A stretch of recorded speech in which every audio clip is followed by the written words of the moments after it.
Cash flow क्या हो गया, अल्हम्दुलिल्लाह मुकम्मल हो गया, बहुत टाइम लगा के। Some something is better than nothing आ जाएंगी। हम ग्रिड पूरा करते हैं। कॉन्सेप्चुअल फ्रेमवर्क, बिस्मिल्लाहिर्रहमानिर्रहीम। स्पीड। कॉन्सेप्चुअल फ्रेमवर्क में सबसे इंपॉर्टेंट एरिया है concept of capital and capital maintenance. 80-90% सवाल इसमें से बनते हैं, एमसीक्यू इसमें से बन रहा हूं।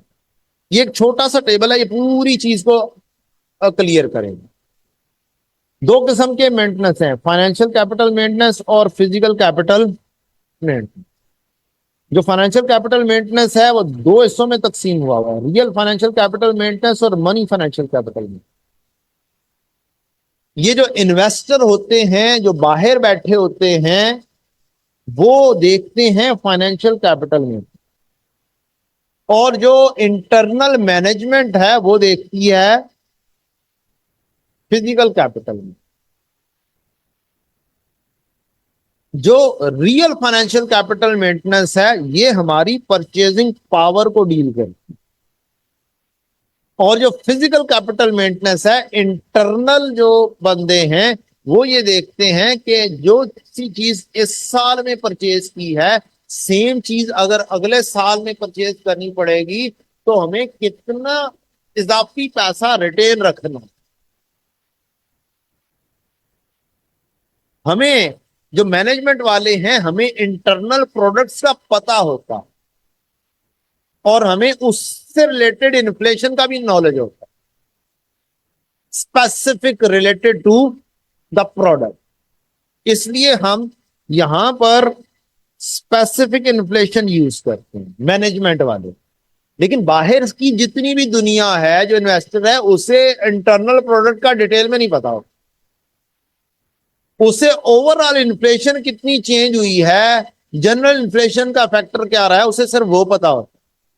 इसलिए वो वाले बंदे अगर देखते हैं कि यार परचेजिंग पावर मेंटेन हो रही है या नहीं हो रही, तो वो जनरल इन्फ्लेशन को देखते हैं। ये होगी उसकी लॉजिक, कि बाहर वाले बंदे को पता ही नहीं है अंदर कंपनी में क्या क्या कुछ हो रहा है इन डिटेल। तो वो क्या सोचता है, वो जनरल इन्फ्लेशन रह के चेक कर लेता है कि यार ये कंपनी अच्छा काम कर रही है कि नहीं कर रही, बाहर बाहर से इक्विटी को देखते हुए। बात में लग गई।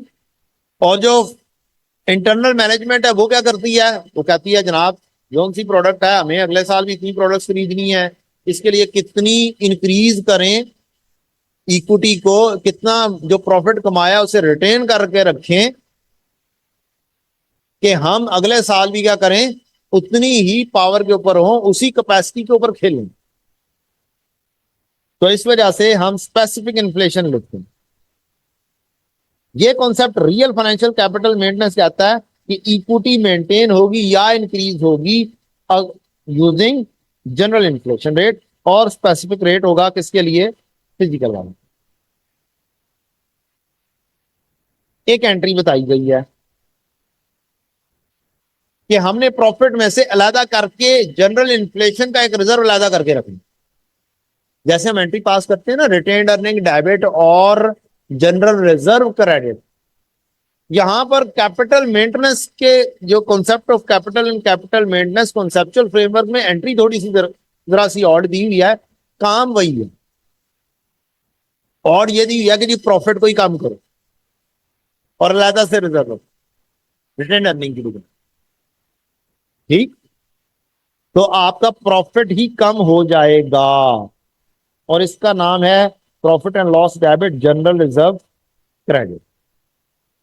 और अगर हम चल रहे हो फिजिकल कैपिटल मेंटेनेंस पर, तो फिर क्या होगा, प्रॉफिट को ही कम करना है, लेकिन किससे, उसका नाम चेंज कर दिया और नाम रखा current cost reserve. Current cost के ऊपर भी बात करेंगे, करंट कॉस्ट क्या होता है। अच्छा जी, एक चीज रह गई बस, मनी फाइनेंशियल कैपिटल मेंटेनेंस में हिस्टोरिकल अकाउंटिंग चल रही होगी, हिस्टोरिकल बेसिस पर देखी जा रही होगी, कोई इन्फ्लेशन की कहानी नहीं सोचे। अगर क्लोजिंग इक्विटी ओपनिंग से ज्यादा है तो इसका मतलब है मेंटेन हो रहा है। यहां पर कैपेसिटी चलती है फिजिकल में और यहां पर वैल्यू चलती है इसके अंदर फाइनेंशियल कैपिटल में। कैपेसिटी मींस प्रोडक्ट्स कितनी खरीद लो, operating capacity, productive capacity maintain करना। ले जी, ये छोटा सा सवाल है, इसके तहत सारी कहानी हो गई। ओपनिंग इक्विटी के अंदर जो आपकी ओपनिंग इक्विटी है प्लस जो शेयर्स नए इशू हो रहे हैं वो इकट्ठा करेंगे और उसकी परसेंटेज कैलकुलेट होगी। ओपनिंग प्लस अगर कोई नए शेयर्स इशू होके इक्विटी बढ़ी है तो इसको इकट्ठा करना है, राइट इशू में। ड्यूरिंग द ईयर कंपनी ने 80 यूनिट्स परचेज किए और 80 यूनिट्स ही सोल्ड किए। ड्यूरिंग द ईयर कंपनी ने एक्सपेंस आउट किया, कितने खर्चे, 40,000। जनरल इन्फ्लेशन थी 5% और स्पेसिफिक इन्फ्लेशन थी 9%।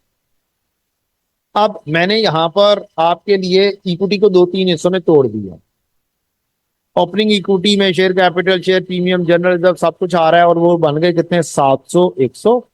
नए इशू हुए 7500। ओपनिंग इक्विटी कितनी कंसिडर होगी, 1200, 100। इससे हमने 80 यूनिट्स खरीदे और 80 यूनिट्स बेचे। 80 यूनिट्स खरीदे कितने में, 10,000 रुपए पर यूनिट, और 80 यूनिट्स बेचे कितने में, 13,000 पर। तो हम प्रॉफिट एंड लॉस बनाएंगे। प्रॉफिट एंड लॉस बनेगा 80 यूनिट सिर्फ 13,000, ओपनिंग स्टॉक नील, क्लोजिंग स्टॉक नील। तो 80 ज़रब 10,000 आप खरीदेंगे, इसका मतलब है जीपी आपका आएगा 240। इसमें से 40,000 एक्सपेंस हो गए तो ये आपका जीपी के बाद का प्रॉफिट कितना हो जाएगा, 2 लाख। डन। अब अगर तो होगा मनी फाइनेंशियल कैपिटल मेंटेनेंस, तो इसने तो सिर्फ सिर्फ वैल्यू को देखना है, कोई इन्फ्लेशन रिजर्व वगैरह रिटेन नहीं करना है, इस प्रॉफिट में से कुछ आउट नहीं करना। इसका मतलब इक्विटी में ये 2 लाख का 2 लाख चला जाएगा। No inflation reserve money retained earning में 2 लाख चला। और अगर आपने डिविडेंड देना है तो आप 2 का 2 लाख डिविडेंड दे सकते हैं, मेंटेन हो जाए। ठीक, अगर डिविडेंड देना है तो 2 का 2 लाख डिविडेंड दिया जा सकता है, दें या ना दें अलग बात, आपकी इक्विटी मेंटेन हो जाएगी क्योंकि क्लोजिंग ज्यादा होना चाहिए ओपनिंग से या बराबर होगा विद इन्फ्लेशन रिजर्व। अब अगर अगली कहानी आती है, अगर आप चल रहे हो रियल फाइनेंशियल कैपिटल मेंटेनेंस में, तो इन्वेस्टर है, बाहर वाले नॉलेज है उसे, उसने कहना है कि ओपनिंग में इक्विटी कितनी थी। ओपनिंग में इक्विटी प्लस रिजर्व थे 700 जमा 500, 1200, 100। इसने opening equity including new capital का इश्यू दोनों को शामिल करना है और शामिल करके इसने कहना है कि यार जनरल इन्फ्लेशन का एक रिजर्व होना चाहिए ओपनिंग इक्विटी इंटू 5%।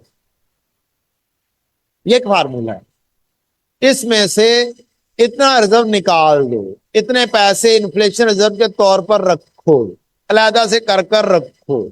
तो 2 लाख में से 60,005 रुपए क्या करो, अलहदा निकाल लो और कहां पर रखो, इन्फ्लेशन रिजर्व में। और बाकी का प्रॉफिट फिर कितना होगा, 1,39,995। ये एक एमसीक्यू अक्सर आता है, प्रॉफिट कितना होगा, एंट्री कितनी हो, किसकी हो जाएगी, 60,000। प्रॉफिट एंड लॉस डेबिट और inflation reserve credit. Value transfer reserve के अंदर कितनी करेंगे, 60,000। किसमें, रियल फाइनेंशियल कैपिटल में। अच्छा, इक्विटी फिर इसका मतलब ये होगा इन्फ्लेशन रिजर्व में 60,000 चला जाएगा और रिटेन्ड अर्निंग में फिर प्रॉफिट कितना जाएगा, 1,39,995। अब डिविडेंड कितना दे सकोगे, 1,39,995, क्योंकि 60,000 साइड पे करते, ये एक हिसाब से वही कॉन्सेप्ट है जनरल रिजर्व में ट्रांसफर करने वाला। लेकिन चूंकि जरा से डिफरेंट अंदाज में डिस्कस हुआ है, किसमें, कैपिटल और कैपिटल मेंटेनेंस में प्रॉफिट एंड लॉस का वर्ड लिखा हुआ है, लिहाजा मजबूर।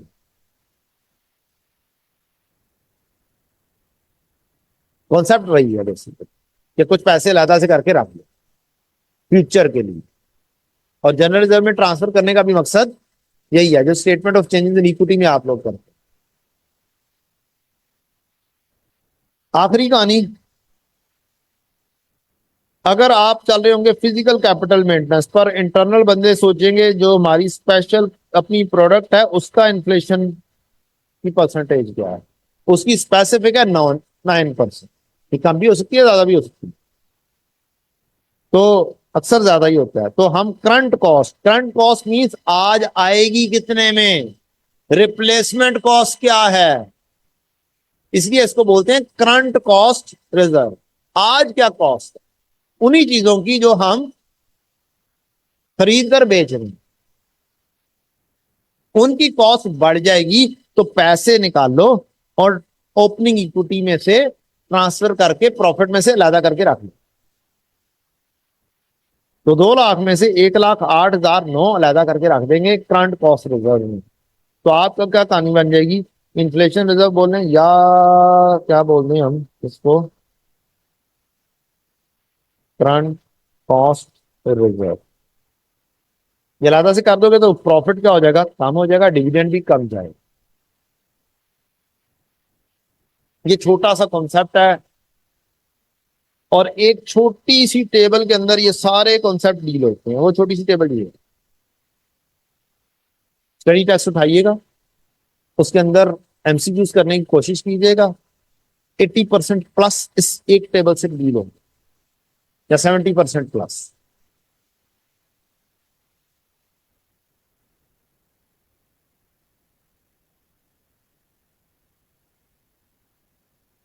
कौन सा,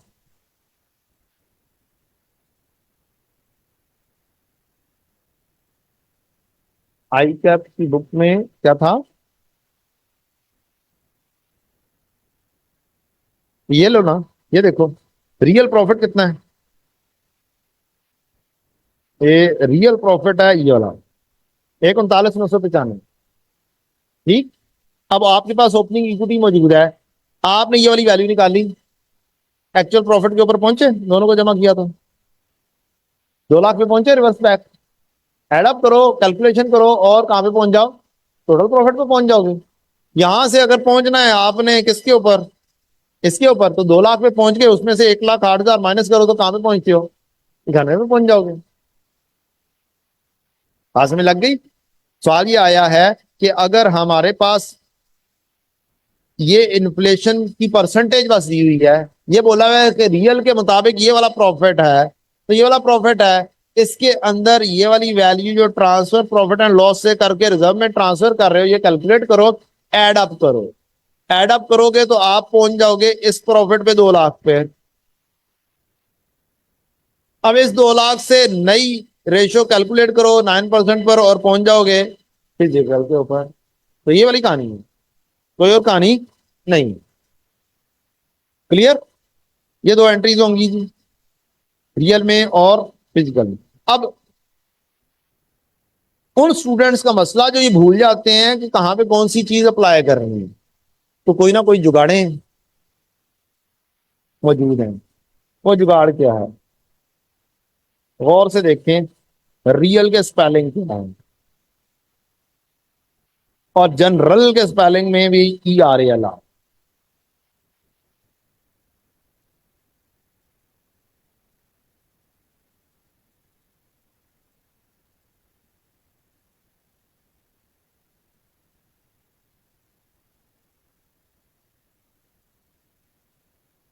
ब्रेक का पूछने आए थे सर, आप ब्रेक कब करेंगे, दिल तो मेरा बड़ा कर रहा है ब्रेक करने को, लेकिन मैं अगर ब्रेक करूंगा अभी तो वो वहां तक पानी पीने की करूंगा, आप भी करेंगे तो 5 मिनट से ज्यादा की दरमियान में ब्रेक 5 मिनट की हो जाए, बस ये करके फिर 5 मिनट की छोटी सी ब्रेक करेंगे, मैं पानी पीऊंगा, ये बच्चे बाहर से होके आ जाएंगे और 5 मिनट के बाद फिर से हम फिर करें, ठीक है ना।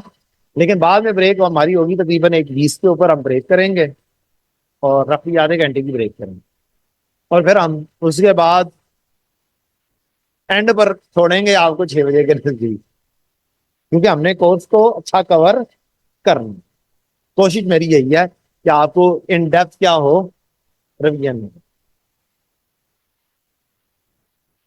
कल का भी हमें पता होता तो हम कल भी खींच लेते, लेकिन नहीं खींच सके। कोई ना कोई अल्लाह ताला की तरफ से क्या होती है, हर काम में बेहतरी होती है। मैं भी उस वक्त जरा सा डाउन हो गया हुआ था, आप भी डाउन हो गए हुए थे। आज आपको भी पता है सीजन के साथ आए हैं कि आज तो एंड हो ही जाना है इंशाल्लाह। ठीक है जी, तो आगे बढ़ते हैं। ये हो गया concept of capital and capital maintenance. याद रखने का तरीकाकार, रियल और जनरल।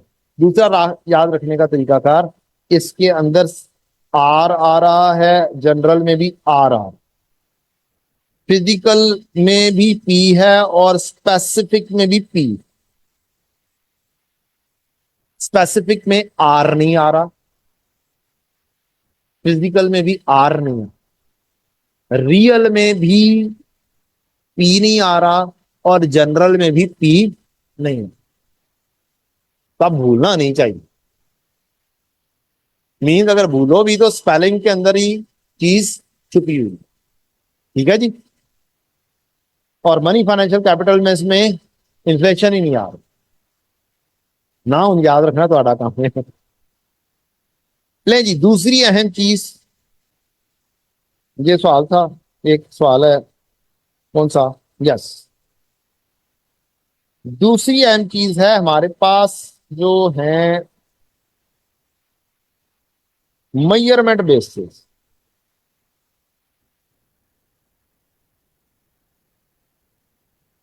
एक है historical base. Historical base of accounting means कि जब आपने एसेट खरीदे थे, अब डेप्रिशिएट होके उस पुरानी वैल्यू के ऊपर ही चल रहे हैं। हिस्टोरिकल बेस ऑफ अकाउंटिंग, ये रूटीन में हम यूज करते हैं। दूसरी है करंट कॉस्ट। किसके ऊपर? करंट वैल्यू के ऊपर। अब करंट वैल्यू में दो तीन वैल्यूज आती है। एक आती है कि फेयर वैल्यू के ऊपर चल, फेयर वैल्यू वाली अकाउंटिंग कहां पे अप्लाई होती है? IS 40। कहां पर? IAS 40। इसके अलावा और कहां पे अप्लाई होती है? IAS 16 में भी अप्लाई होता है रीवैल्यूएशन मॉडल। कौन सा model? Revaluation model.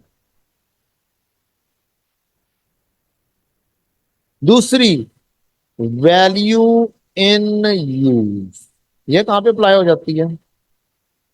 IS 36। IS 36 में अगर रिकवरेबल अमाउंट आप फाइंड करते हैं,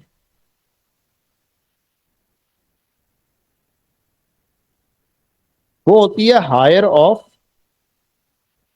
value in use and fair value less cost to cell.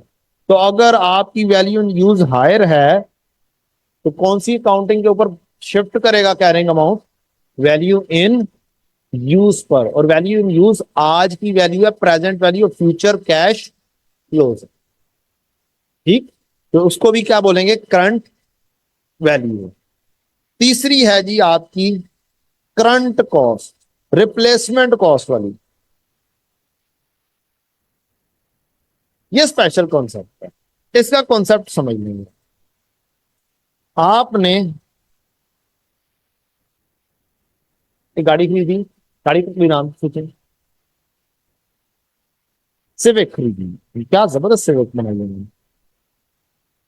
Civic खरीदी जी आपने 3 साल पहले, 3 साल पहले प्राइसेस थी इसकी सिविक की 30 लाख रुपया। 1 साल गुजरा, 2 साल गुजरे, 3 साल गुजरे, लाइफ आपने 10 साल रखी कि 10 साल मैंने इसे यूज करनी। कितने साल गुजर गए? 3 साल गुजर गए। तो 1 साल की डेप्रीसिएशन हो गई इसकी 3 लाख, अगले साल की भी 3 लाख, उससे अगले साल की भी 3 लाख। डन। ये पहुंच जाएगी 21 लाख के ऊपर as per historical cost counting. Done. अब करंट कॉस्ट का कॉन्सेप्ट ये है कि ये आज आप यहां पर खड़े हुए हैं, कहां पर खड़े हुए हैं? यहां पर। आज अगर नई सिविक खरीदते हैं तो कितने की? 70-80 की। 1 करोड़ की होगी सॉरी, है ना यार, दुख हो गया यार, नहीं 1 करोड़ नहीं लाएंगे यार, ज्यादा दुख होता है। हम कहते हैं 70 लाख की एक वही वाली गाड़ी है, दुख तेरा कम करनी है। वैसे 1 करोड़ की होगी है नहीं चीज, वैसे 1 करोड़ वाली है। बनती नहीं है। तो हम कहते हैं 7 मिलियन। आज अगर यही वही सिविक खरीदें तो कितने की है? 70। अगर आज वाली प्राइस लगाकर 3 साल गुजारो, ये सोचो कि यही वाली सिविक 3 साल पहले 70 लाख की होती तो आज क्या वैल्यू बनी? तो हर साल की डेप्रिसिएशन कितनी होनी थी? 10 साल लाइफ के ऊपर 7 लाख, 7 लाख और 7 लाख। यार ये काम गड़बड़ नहीं हो रहा? चलो ठीक है, कितनी वैल्यू बनी? 21 लाख की डेप्रिसिएशन, ये बनेगी 4.9 मिलियन, ऐसे ही है। तो ये होगी उसकी करंट कॉस्ट। 4.9 मिलियन क्या होगी उसकी करंट कॉस्ट। ये है इसका कॉन्सेप्ट। एमसीक्यू में आराम से टेस्ट हो सकता है, कोई शॉर्ट सा क्वेश्चन बनाकर आराम से दे सकता है। ये क्या होगी उसकी करंट कॉस्ट। ये सोचो कि आज अगर रिप्लेस करते तो कितने की होनी थी? 70 लाख की। और ये सोचना है कि 3 साल पहले हमने खरीदा था और 3 साल पहले ये 70 लाख की होती तो आज किस वैल्यू पे?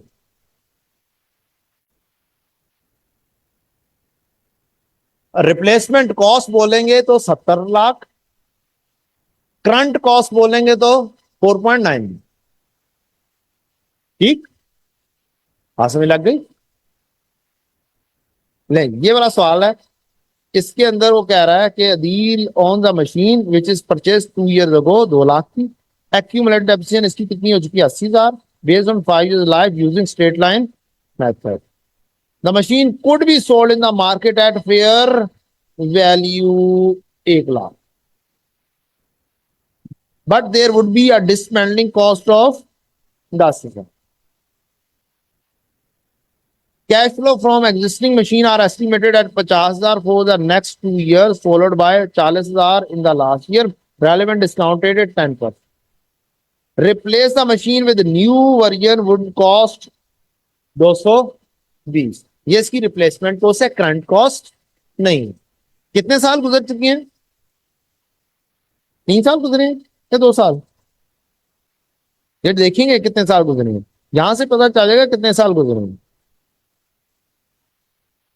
5 साल की डेप्रिसिएशन, 1 साल की डेप्रिसिएशन 40,000, 80,000 तक पहुंचे तो कितने साल गुजरे? 2 साल। अब इसकी अगर हम हिस्टोरिकल कॉस्ट निकालेंगे तो इसकी 1/20 बनेगी। डन। अगर हम इसकी फेयर वैल्यू पर जाएंगे तो बड़ी इंपॉर्टेंट कहानी है, ये फेयर वैल्यू में से लेस कॉस्ट टू सेल नहीं करना, ओनली फेयर वैल्यू पर रहना है। किस पर रहना है? ओनली फेयर वैल्यू पर रहना है। फेयर वैल्यू की बात हो रही है तो फेयर वैल्यू 1 लाख है, कॉस्ट टू सेल लेस नहीं करना, डिस्पेंडिंग कॉस्ट लेस नहीं करनी है। डन। अगले वैल्यू इन यूज, 3 साल के कैश फ्लो दिए हुए हैं। 1 साल में 50,000, उससे अगले साल में भी 50,000, उससे अगले साल में 40,000। तो प्रेजेंट वैल्यू करके आज लेकर आओगे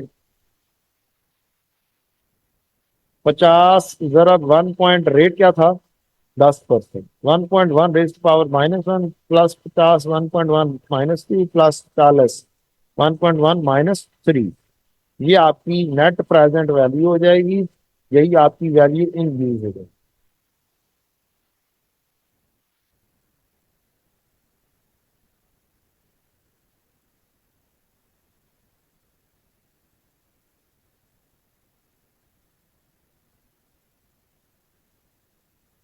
वन टू फोर, 3 4 2, 1 24 342। नहीं यार, देख लो, गलत बताया आपने,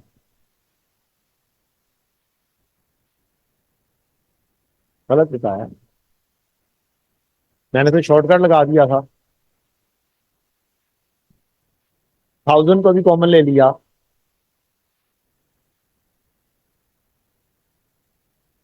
आंसर वही आना चाहिए जो ऊपर लिखा हुआ है।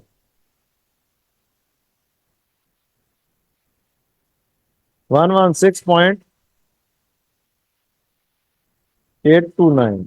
तो ये 1,16,830 ये आ गया। ठीक है जी। आखिरी चीज करंट कॉस्ट, रिप्लेसमेंट कॉस्ट 220, 2 साल 220 के हिसाब से करो, 5 ज़रब 2 साल गुजर गए तो इसकी एक्यूमुलेटेड एफिशिएंसी कितनी हुई होती, 88, और करंट कॉस्ट कितनी होनी थी उसकी, 132।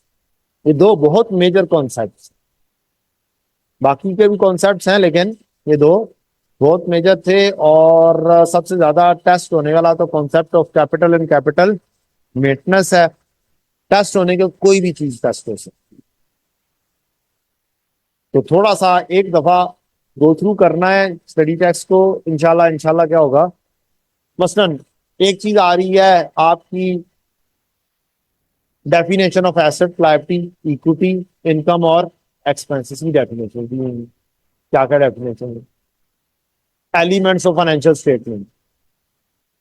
ठीक, तो एक तो आपने क्या करना है, concept of capital, capital maintenance में 8 चैप्टर्स हैं। कितने, 8 चैप्टर्स हैं, उनके नेम याद करने हैं। क्या पता चले आपको, जस्ट नेम्स लिखने के लिए दे दिए जाएं कि 8 के कौन कौन से चैप्टर हैं।